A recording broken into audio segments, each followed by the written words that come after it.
Ողջույն, եթերում Կիրակին է, ես Սարգիս Հարությունյանն եմ։ Այս տարի արդեն 12 մահ է գրանցվել հայկական զինված ուժերում, սարսափելի այս թիվը հատկապես տպավորություն է թողնում, երբ համեմատում ենք նախորդ տարվա տվյալների հետ, մահացել էր 6 հոգի։ Ինչ է կատարվում հայկական զինված ուժերում, արդյոք իշխանությունների քայլերը բավարար են արյունալի այս խնդրին լուծում տալու համար։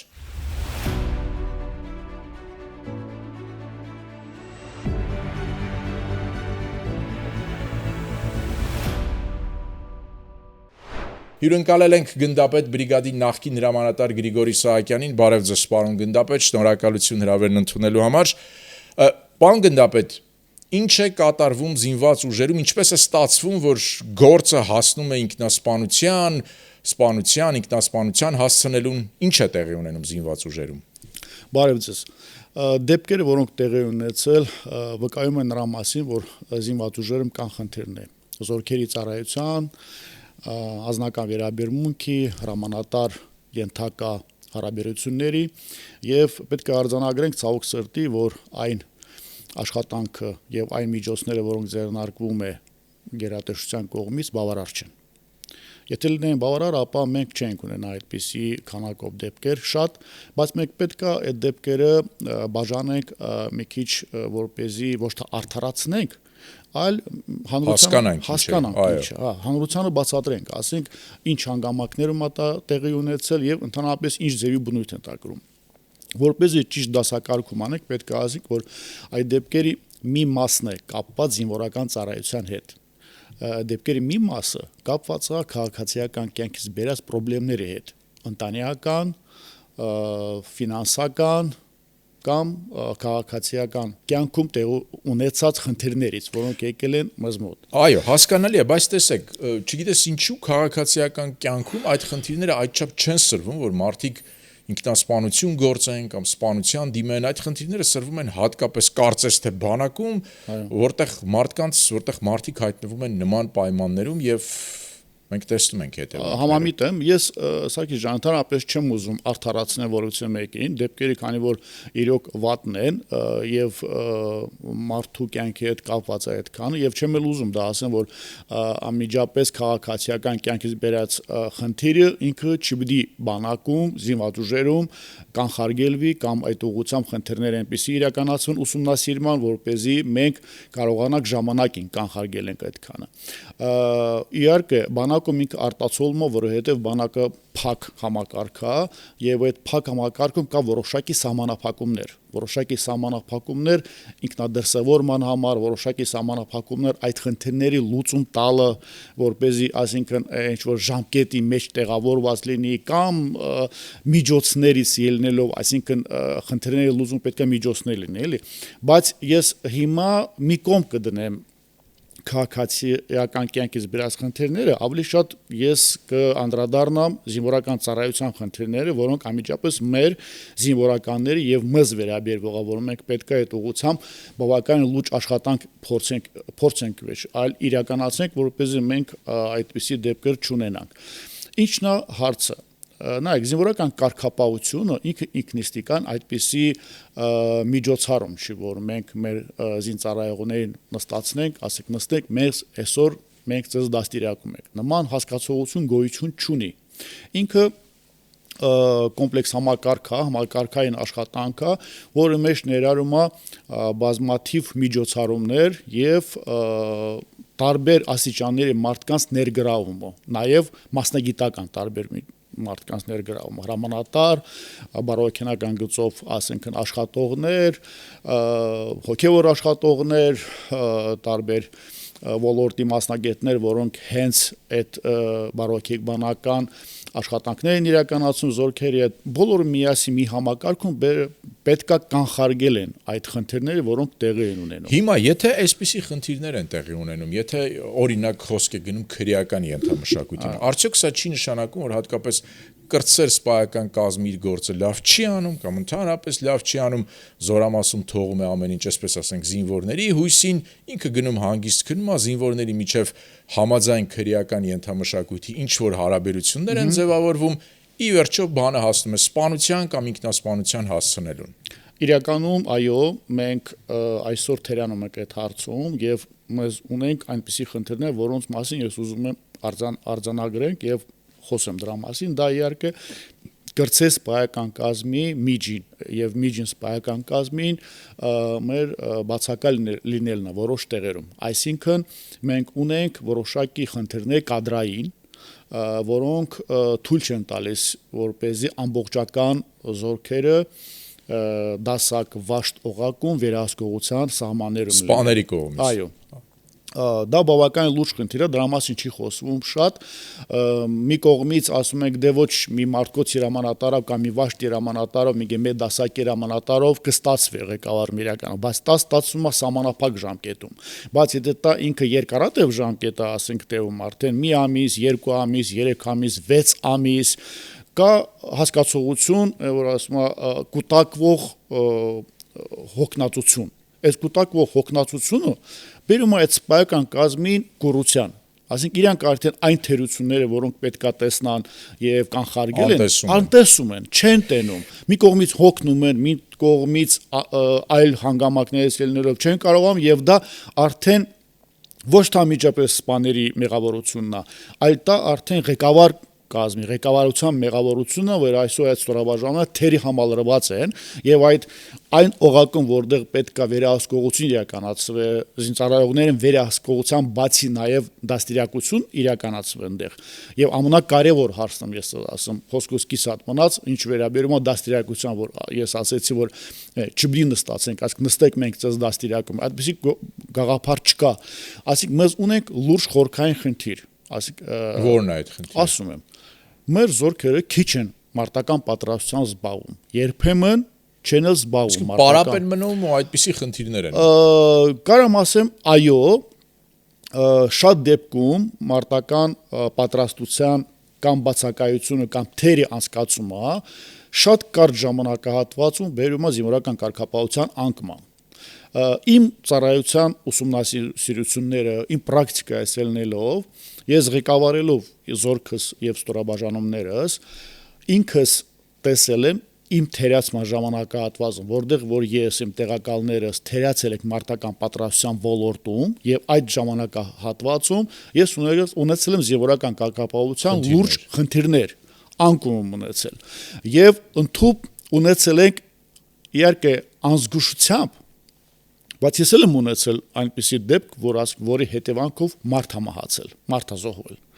Ձեր բրիգադում։ Այո, մի անգամ այդպիսի դեպք եղել է։ Ես ուզում եմ ասացնեմ հետևյալը։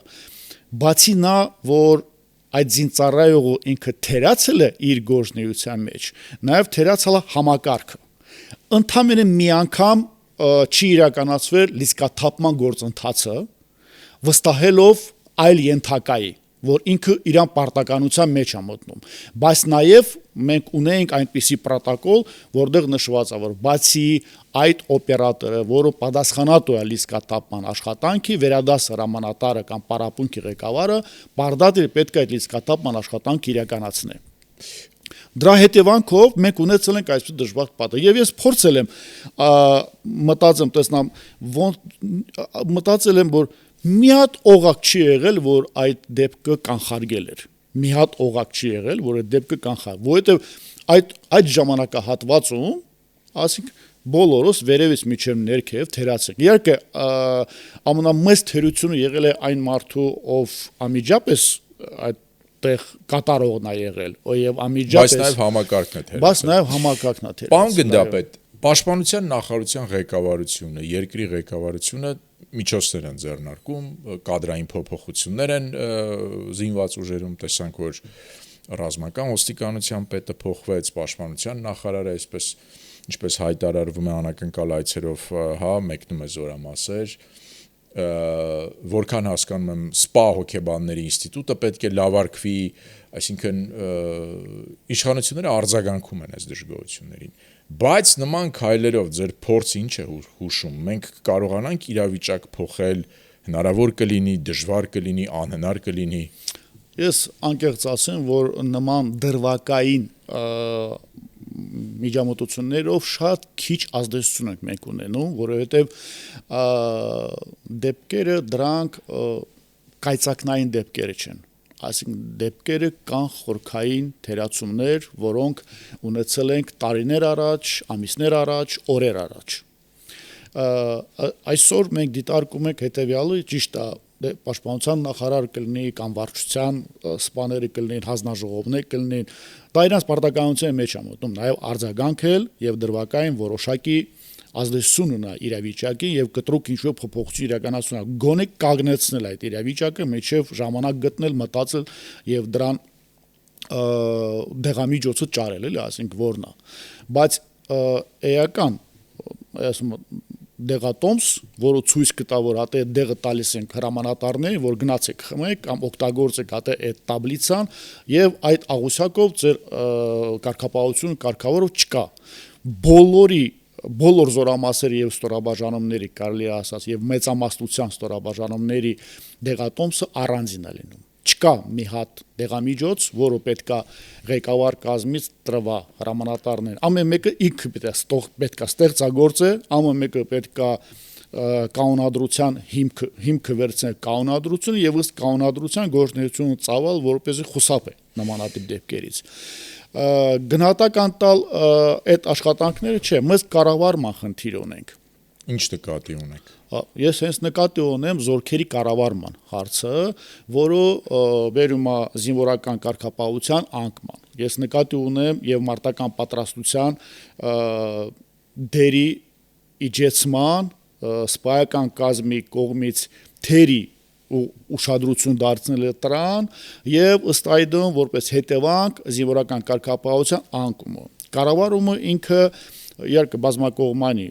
գնահատական կարելի է տված այդ բանի երևույթին, ինքը ոնց որ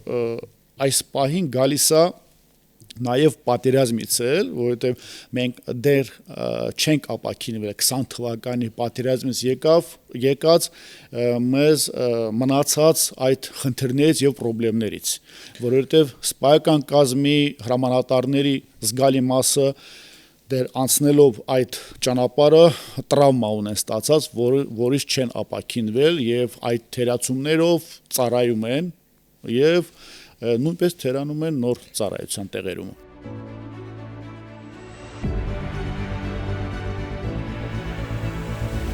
Ինչ պետք է արվի, որ բանակում քրեական ենթամշակույթը նվազեցվի, եթե մենք չենք կարողանում ընդհանրապես վերացնել, որովհետև դա միայն բանակի խնդիր չէ, հանրության խնդիր է, այլ իրավիճակը հասցնել այնպիսի մի կետի, որտեղ այդ ենթամշակույթը հնարավորինս սակավ, հնարավորինս քիչ ազդեցություն ունենա զինծառայողների փոխհարաբերությունների վրա։ Նայեք, ամենաճիշտ դրան ճանապարհը կամ պատասխանը կարա տա երկու պաշտոնատար անձ, իհարկե պաշտպանության նախարարն դա իր ապարատով եւ գլխավոր շտաբի պետը իր շտաբով, ինչպես նաեւ որպես արդեն անմիջապես կատարող այն միավորման կամ զորամասի եւ ստորաբաժանման հրամանատարը, որը իրագործում է այդ գործունեությունը։ Բայց կա արդեն այսպես կոչված վերլուծական խմբեր, մասնագիտական վերլուծաբաններ ռազմական, որոնք տարբեր առաջարկություններ են տալիս, ոնց կարելի է դա արած, բայց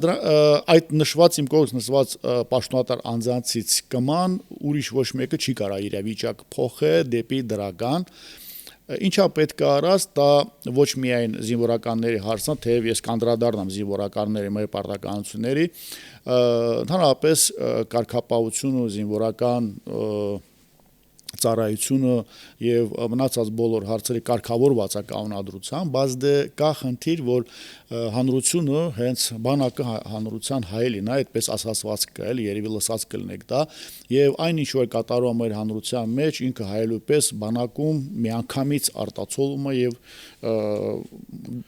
շատ դեպքում որպես վատ երևույթ է գալիս։ Նախ եւ առաջ ես կառավարումը որ ասեցի եւ նշված մեր գերատեսչությունները իրանք չպետք է միայն ասք լավը իրանց վրա ասեն եւ վատերի մասին չխոսեն, վատ բաների մասին չխոսեն եւ թերացումների մասին չխոսեն եւ լիարժեք պատասխանատվություն պետք է վերցնեն զինվորական ծառայության մասին եւ այն թերացումները ոչ միայն ասենք որ նայեք մենք զենքզինամթերք ենք արել լավ է, մենք շքերթ ենք հասկացնում լավ է, մենք բավականին մեծ դրամ ենք հատկացնում զարգացման համար տալավ է, դա բավարար միջոցներ չի, որպեսզի զինված ուժերը զարգացում ապրի եւ մեր զինված ուժերի հենց այդ ռեֆորմաները մենք կարողանանք հաջողությամբ իրականացնենք։ Այն ինչ որ հանրությունում կատարում է, միանգամից արձագանքում է բանակում եւ նաեւ խոսքը գնում է օրինակ այդ ճանապարհատրանսպորտային նաեւ պատահարներն, պատահարը որ տեղի ունեցել, այնտեղ զինվորականներին բազմաթիվ թերություններ ունեն եւ ինչ թերություն ունեք, մեկը նշեք։ Մեկը այն է, որ սկսած նրանից, որ այդ ժամանակ նայեք, չկա հասկացողություն, որ հրամանատարը եթե ծառայական հետաքննություն պետք է անցկացնի իհարկե, բայց այնինչ որ հանրությանը հայտնի է, խոսքը վերաբերում է, որ իբրև դուժելու նպատակով զինծառայողներին դուրս է բերել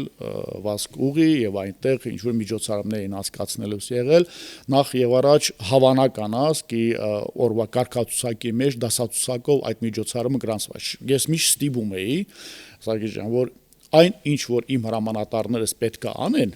զորքի հետ Բարդատիր դասացուցակում նշեն, ինչի համար եմ դա ասել, ես մտածված եմ դա ասել։ Եթե մարդ նստում է դասացուցակում գրում է, որ վաշտի հետ կամ դասակի պետք է ինքը այդ պարապմունք ասկն թեկուզ հակագազներով վազք պիտի անը ժամը 21:00-ին, ապա ինքը այդ միջոցառման ուղակի նախապատրաստում է։ Գլուխը մի քիչ աշխատում է, աշխատացնում է եւ ասե ինքը վազք ուղի է ընտրում, որ ամուտանգությունը ապահովված լինի, որ գիշերվա կես դե մեքենա չի անցնե, ինքը նայում է տեսնա իր ազնագազի մեջ արդյոք բոլորը կարան այդ հակագազը հակնեն, թե մեջը կա ազատված զինծառայող, որը չի կարելի, բացի դա ինքը միջոցառումներ է ձեռնարկում, որ այդ այսպես կոչված պարապմունքը ոչ թե ինքը տուժ որպես լինի, այլ ինքը պարապմունք լինի։ Եթե մենք զինվորին ասում ենք ինչ կար անհրաժեշտ արած, դուք պատկերացնում եք, չէ, զինվորին չի կարելի արած, որ ասում ես քեզ տուժ եմ տալիս այդպեսի, էլի, որ առաջ 90-ականների, չգիտեմ, կեսերքին որ ասել տապից պետքա դու ուպորլոժը, ասենք, ասում 20 անգամ, 40 անգամ նման բաներ, մենք վաղուց անցել ենք արդեն այդ բաներից,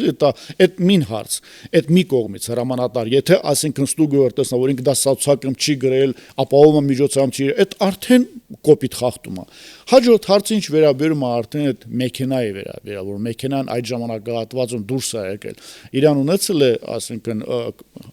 հակից, որ ինքը դուրս է եկել, ՀՏԿ-ից դուրս է եկել, ստուգումը իրականացվել է, թե չէ, այդ վարորդը ինքը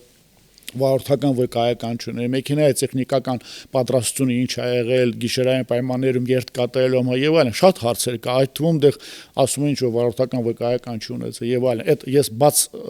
ինֆորմացիա աղբյուրներից եմ ես ցեզ ասում, բայց դրանք քիչ թերություններ է, ոտից գլուխ սաղ թերություն է։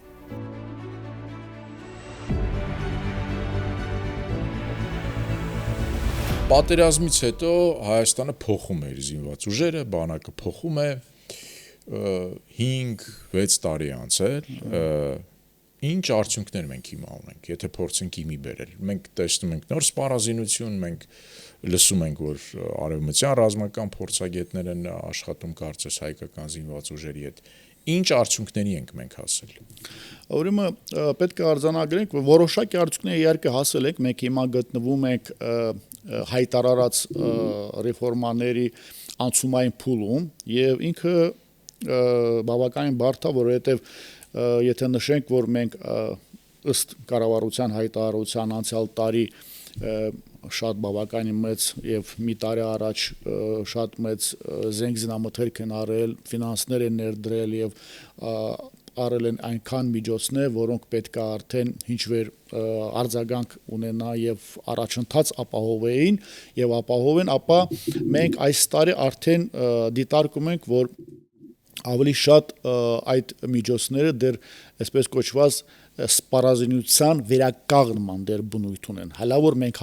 հասնում ենք այդ աստիճանին, որ ոչ թե մենք ունենք ինչ-որ առավելություն, այլ այս պայն մենք ունենք որոշակի վերականգնման աստիճան։ Այն ինչ որ կորցրել ենք պատերազմի ընթացքում։ Այն ինչ որ կորցրել ենք պատերազմի ընթացքում մենք այդ փուլում ենք գտնում այսօր։ դեր հələ վերականգնողական փուլում են գտնում, որը բավականին էլի բարդ է եւ երկարատև ժամկետում, որովհետեւ այդ զենքերի նոր զինատեսակների պետքա զորքը սովորի, այսինքն ստորաբաժանումներ ներդաշնակում անցկացնվի, մարտավարական զորավարժություններ անցկացնվի, մարտական հրաձգությամբ, այնուհետև համագործակցություն իրականացնվի դա այլ զինված այլ զորքերի հետ միասին, որպեսզի մենք համակարգային փոփոխություն տեսնանք եւ զգանք։ Իսկ դա միայն ու միայն մեծ թվով վերջի պատրաստության վերջ դա մեծ զորավարժությունների անցկացումն է, որոնց որտեղ ներգրավում են զորքերի տարբեր զորատեսակներ եւ համագործակցության, ասենք շնորհիվ եւ խնդիրների կատարման շնորհիվ կատարելագործում է այդ զենքերը, բացահայտվում է թերացումները նույն հրետանային միջոցների կամ համակարգերի, որոնք մենք արվում ենք, որոնք պետք է նաև այստեղ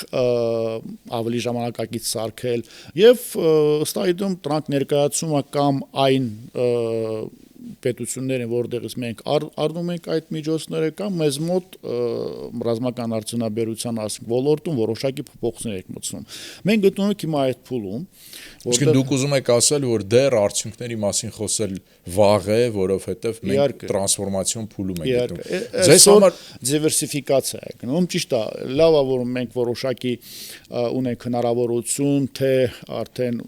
բոլորին պարզ է, արդեն մենք արդեն շքերթ ենք ռազմական հասկացրել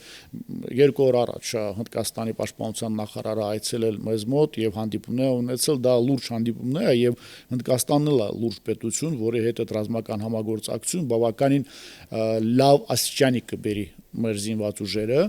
դա էլ չեմ ասում Ֆրանսիայի կամ եվրոպական։ Դե վերջի տվյալների համաձայն 9 երկրից է Հայաստանը, բացախ, ոչ թե 7, այլ 9 երկրից է այլևս սպառազինություններ։ Հենց այդ դիվերսիֆիկացիայի մասին եմ ուզում ասացին, որ իհարկե մենք նշում ենք, որ դա բայց դուք ասում եք մենք հիմա տրանսֆորմացիոն փուլում ենք գտնվում, ձեզ համար ընկալելի է այն մոտավորապես ուրվագծվում է այն պատկերը Հայաստանը ինչ բանակ է ուզում ստեղծել։ Իհարկե, ուրվագծումը հիմա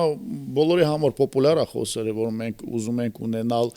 պրոֆեսիոնալ բանակ, ուզում ենք ունենալ մոբիլ բանակ, ակնհայտ է, որ մենք պետք է ունենանք եւ պրոֆեսիոնալ բանակ եւ մոբիլ բանակ, պատկերացումն է այն է, որ այո, Հայաստան Հանրապետությունը պետք է ունենա պրոֆեսիոնալ մոբիլ բանակ, որը ունակ է լինելու կարճ ժամանակահատվածում կատարել իր առջև դրված խնդիրները, բայց մեզ լուրջ խնդիր ունենք մեր խնդիրների ընկալմամբ։ Այսօր ես դժվարանում եմ արձանագրել, այսինքն մենք ինչ բանակ ենք ուզում ունենանք, բանակը ինչ խնդիր պիտի ունենա, որովհետև բանակը միայն ու միայն եթե պաշտպանողական գաղափար ունի եւ ինքը միայն պաշտպանություն է ներառում իր մարտավարության մեջ եւ ընդհանրապես իր դոկտրինայի մեջ, իհարկե դժվար է լինում մոտիվացնել զորքերը, ես չեմ ասում անպայման մենք պետք է այսօր ինչ-որ հարձակողական բնույթի խոսույթ ունենանք կամ գործողություն իրականացնենք, բայց միևնույն ժամանակ ես ավելի հստակություն եմ ուզում տեսնել եւ ուզում եմ տեսնել, որ զինված ուժերը ավելի հստակ ծրագրեր ունի, որը ինչ խնդիր պիտի իրականացնի եւ ներքին անվտանգությունը ապահովելու համար եւ իհարկե արտաքին։ Բայց այդ փոփոխությունը դուք ասում եք ակնհայտ է, որ Հայաստանը ուզում է մոբիլ բանակ։ Արդյոք չի հուշում, թե ի վերջո ինչ խնդիրներ ենք մենք տեսնում, նկատի ունեմ Հայաստանի կառավարությունը եւ հետեւաբար բանակն էլ փոխում է, հարմարեցնում է։ Ես անկեղծ ասեմ, ինքը կարող է մասնագիտական խմբերում, ինչ-որ շրջանակներում տարբեր վերլուծություններ ունենա կամ հուշեր ունենա, բայց եթե մենք գործ ունենք անմիջապես ստատիկ ստորաբաժանումների հետ, զորքերի հետ, մեր զորքերը պետքա շատ հստակ բան ունենան, խնդրի կատարման ընկալում ունենան, զորքերը ինչ պետք է անեն։ Նայեք, սկսած նրանից, որ մենք խնդիրներ ունենք այսօր, այդ խնդիրների հստակեցման հետ միասին, խնդիր ունենք, որ ինչքանավա, օրինակ հրամանատարները, ասենք տեղերում, հրամանատարը պետք է իմանա լիազորված իր շրջանակներում ինքը ինչ իրավունք ունի իրականացնել մարտական հերթապահություն կրելու ժամանակահատվածում եւ որպեսզի ինքը իր դիրքը պաշտպանի, ինքը ինչ իրավունք ա օժտված եւ տարբեր ձևի բաներ են խոսում, իհարկե ինֆորմացիոն անվտանգությունը շատ թերի է գտնում, դեռ հələ պատերազմը իր ակտիվ փուլում չի մեզ մոտ գտնվում։ Կարճ ասած, ես ուզում ասեմ հետեւյալը. զինված ուժերը եւ բանակը չի կարելի քնավ արած։ Զինված ուժերը եւ բանակը մշտապես պետք է ակտիվ փուլում գտնվեն, ակտիվ ֆազայի մեջ գտնվեն եւ բացի, այսպես ասենք, խաղաղության թեզի հետ միասին, որ մենք խաղաղություն ենք գնում, լավ ենք անում, որ խաղաղության ենք գնում, ոչ մեկը դեմ չտրա, բայց միևնույն ժամանակ պետք է հստակ ասենք, որ մեր զինված ուժերը պատրաստական պիտի լինեն մշտապես ամենօրյա, որպեսզի նաեւ պատերազմի պատրաստ լինեն։ Պարոն գնդապետ, եթե իմի բերենք հիմա պատերազմից 20 թվականի պատերազմից 6 տարի անց, գրեթե 6 տարի անց, ավելի դժվար է դարձել Հայաստանի նկատմամբ ռազմական հարձակում գործելը, իրավիճակը չի փոխվել, նույնն է մնացել, ինչ գնահատական ունեք։ Իհարկե ամբողջական գնահատական տալու համար պետք է ամբողջական տիրապետեցի վիճակ։ Ինչքան որ ես եմ տիրապետում, նախ հեշտ չի Հայաստան Հանրապետության վրա հարձակվել եւ որ ասում Հայաստան Հանրապետության զինված ուժերն պարտության բերել, միանշանակ տակ ասեմ, որ այդպեսին չի, որովհետեւ Հայաստան Հանրապետությունը միայն զինված ուժերը չի, Հայաստան ներողություն միայն այս պահի զինված ուժերում ներկա զինվորականներ չեն եւ այդ բանակը չի, նաեւ մեզ ունենք պայստազոր, մեզ ունենք ռեսուրս, որը անհրաժեշտության դեպքում կմիանա իհարկե այդ պայքարին։ Բայց քանի որ ես նշեցի, որ մենք գտնվում ենք այդ անցումային փուլում, նման գնահատակալ տալը շատ շուտ է, բայց միևնույն ժամանակ ես պետք է արձանագրեմ հետեւյալը, փոփոխություններ կա։ Ասել այդ փոփոխությունները այսօր այն է, որը ես կուզեի, այդպեսին չէ, որովհետեւ ես ինքս արձանագրեցի եւ ասում եմ, որ մարտական պատրաստության ոլորտը կաղում է շատ մեր զինված ուժերում եւ դրա հետևանքներն է, որ մենք ունենք այդպիսի նաեւ դեպքեր եւ շարունակական, եթե այդ ոլորտում փոփոխություն չմտցնենք, այդտե հիմա ես դες ասում եմ, ոչ թե վախեցնում, այլ եթե այդ ոլորտում փոփոխություն չմտցնենք եւ շատ շուտ ժամանակահատվածում չմտածենք եւ իրոք չզբաղեցնենք զորքը ոնց որ պետքն է ըստ դասացուցակի, ապա մենք շարունակական կունենանք նմանատիպ դեպքեր։ Թողնել նրան, որ մի այս պայական կազմը անձնական պատրաստություն ունենան ինչ-որ դրամի համար, որպեսզի բարձր աշխատավարձ ստանան, իրանց համար ազնանա, ես հիմա բացահայտում եմ պատճառներից մեկը, էլի, սկզբանների մի մասը միայն ու միայն զբաղված են անձնական պատրաստությամբ եւ կամ վազում են կամ մասնագիտական պատրաստալ լավ է վերանում, բայց անձնակազմի համար ժամանակ չեն հատկացնում։ Անձնակազմը թողածա սերժանտական կազմի վրա է, բայց սերժանտական կազմը դեռ կայացած չի։ Իսկ զինված ուժերի կարգապահության, պատրաստության հիմքը կայացող սերժանտական կազմն է, որի վրա հիմա աշխատանք է իրականացում, նոր սերժանտական կազմ պետք է ունենա, բայց չկայացած սերժանտական կազմ ունենք դեռ հալա, որոնք պետք է այդ ոլորտը ղեկավարեն,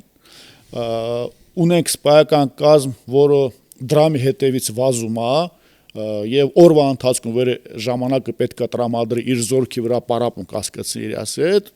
չի հասկացնում, ինքը իրանով է զբաղված,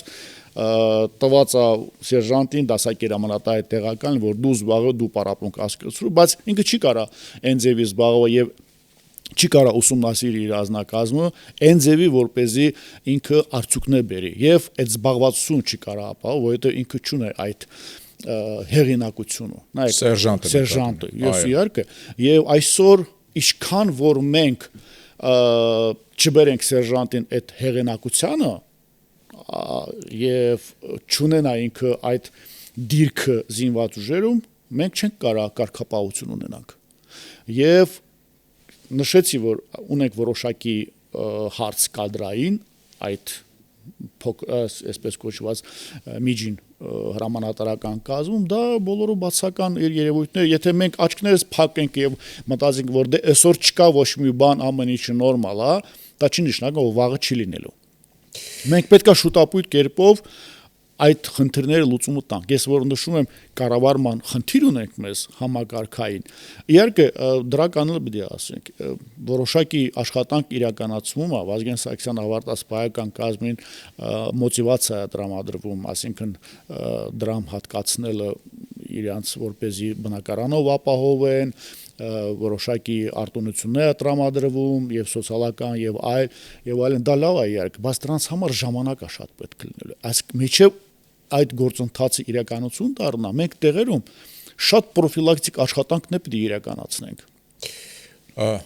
Պարոն Սահակյան, շատ շնորհակալություն հարցազրույցի համար։ Ես հիշեցնեմ, որ եթերում Կիրակին էր, ես Սարգիս Հարությունյանն եմ, կհանդիպենք։